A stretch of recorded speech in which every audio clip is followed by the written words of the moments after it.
Sveiki and welcome back to your Irregular Latvian lesson. Do Latvians seem cold and distant to you? Don't worry, you can say yes. After all, that's what all the tourist guides are saying about Latvia. But I am here to show you that they're wrong and to share with you some of the sweetest nicknames that Latvians have for one another. Some of these have equals in English and some of them don't, and some might seem a bit strange to you. Let's go! First, among the most commonly used nicknames, we have Dargais for men and Dargah for women. These derive from the adjective dārgs, which means expensive or valuable.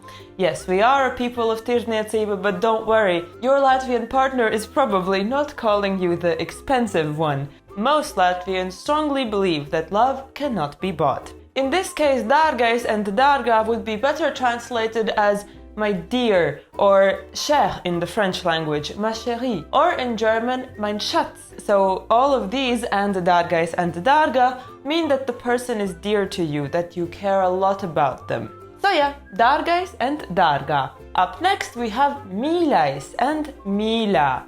Mīļais and Mila. So remember from the last video we were talking about mīļš sveiciens Valentin dienā. Mīļš being derived from the word mīlestība, which kind of says loveful or lovely. Mīļais and Mila I would therefore translate as my loved one or simply my love. And saying Mīļais and Mila will also get you practicing the difficult L sound, which is great because then you will be able to impress your Latvian partner as well as eventually be able to say some swear words in Russian. Should you say swear words in Russian? I don't know. The more you know, I guess. Up next, Saulīte and Sirsniņa. Now, the word saule means the sun and the word sirds means the heart. But as you see, they are written differently here. Why? Guess, you people who watched the last video? Yes, it's because they are in the diminutive form. Diminutive is what we use to change the word in order to express its smallness and possibly cuteness. So, for example, if saule is the sun that just shines every day, then Saulīte is the small sun, our dear sun that we wait for every morning. And similarly, if sirds is the heart, the organ that you have in your body, then sirsniņa is, oh, my little heart that cries for you at night. Yeah, and diminutive is also what we use to express our attachment to something or someone. For example, I am the Mayta, daughter of my parents. And even though I've been grown up for quite some time now, they still call me their meitiņa, which means their little daughter, because they love me. So sirsniņa, little heart, and saulīte, little sun, can be used actually for any gender. So even though these as nouns are feminine, the nickname works for everybody. So go nuts! And if you're not into diminutives, you can also say mana saule or mana sirds, which means my sun and my heart. Both of these also work as nicknames. But following the theme of diminutives, there are a lot of animal-inspired nicknames in the Latvian language. For example, in Latvia it is completely normal to call your partner kaķītis or little kitty, zaķītis or little bunny, lācītis, little bear, and pretty much any other animal-inspired name that you can think of. Here are some for your inspiration. Do you want to call your partner little butterfly? You say taurenītis. You want to call your partner little elephant, you say ziloņītis. Fish? Zivtiņa or zivtiņš, which is not grammatically correct, but I mean, hey, it's nicknames, you can bend the rules of grammar. Or camel? Kamielītis. Kamielītis. Monkey? Pērtiķītis. Pērtiķītis. Do these seem weird? Rest assured, there is no such thing as a weird animal-inspired nickname in Latvian. My best friend's family, for example, call each other tuncis or tuna fish. And I assure you, it is the cutest thing ever. To go even further than that, you don't even need to always follow any advice that I've given you. You can take any word that you know in the Latvian language and turn it into a nickname, either by turning into a diminutive or not. For example, in an interview that I did recently with the Latvian site Kopā, they asked me why my channel name is Snuķītis. Snuķītis, and actually it is my nickname. When I created the channel a long time ago, I used the nickname that my parents called me all throughout my childhood and still sometimes do, which is Snuķītis. So this comes from the word snuķis, which means an elephant trunk.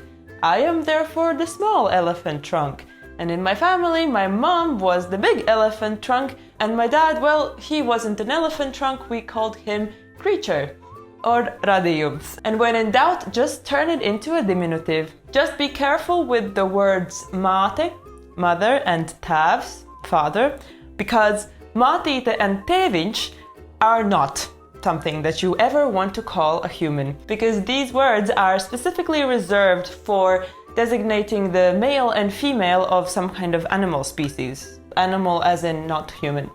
For example, zaķu mātīte is like the female rabbit, or vilku tēviņš is like the male wolf. That's how we designate between the genders of animals. We have no other words to do it. So, I mean, it has been said about humans. However, when used, it has strong connotations of some kind of animalistic behavior. So, steer clear. Don't by accident call your mother-in-law Mila mātīte.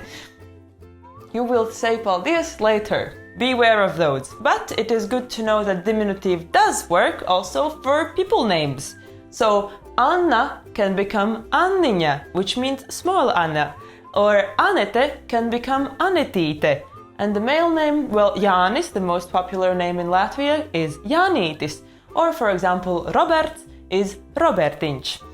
If you want to know all of them, good luck. There is about 50 different ways to form diminutives in Latvian. I guess it would be just easier to Google name diminutives latviski. And then you might find what you're looking for. And finally, for the advanced and the brave, if no word in the Latvian language seems right for you to be formed into a nickname, why not create your own unique and custom nicknames using salikteņi and diminutives? And if you're feeling like, oh no, I don't speak the language, I'm not gonna just start inventing the words, nobody will understand me, know that if there's any language in the world that allows you to shape it and mold it however you want, it's Latvian. For an example of how it's done, let's turn to Rainis, the man who pretty much equals poetry for Latvians. So his love letters from the 19th century to his wife Aspazija have been published online, and in these letters he calls her his mīļkukainītis. Mīļkukainītis. I know Latvians, aw, right? So, this is made from the word mīļš, which you already know, and kukainītis, which is a small insect. I wondered if this is a translation of love bug, but if it is, it has not been registered by other Latvians, because this is not a current word that we have kind of adopted into our language. But Rainis didn't care much, and neither should you. So before I let you go, here are some nicknames for your inspiration from words that you should already know by now. For example, mīļš, pīle, and zivs.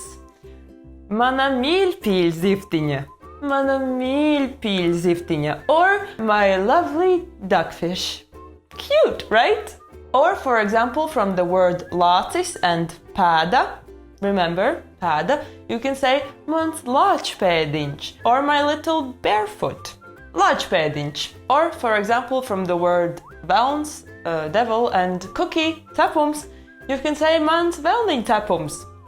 So, I hope you get the point. As long as it comes to salikteņi, don't feel like you have to stop at any point. As long as you can say it, it means it deserves to exist. Okay, that's it for now. Now you know how to call your Latvian partner in ways that will seem sweet and maybe surprising to them. Hope you enjoyed your video. If you want, share in the comments the nicknames maybe that you have already been taught or that you are already using, especially if you're not a Latvian. Thank you so much for supporting me on Patreon. Your audio lessons are up to date and ready for you to be listened to. But for now, happy learning, and I'll see you soon, maybe.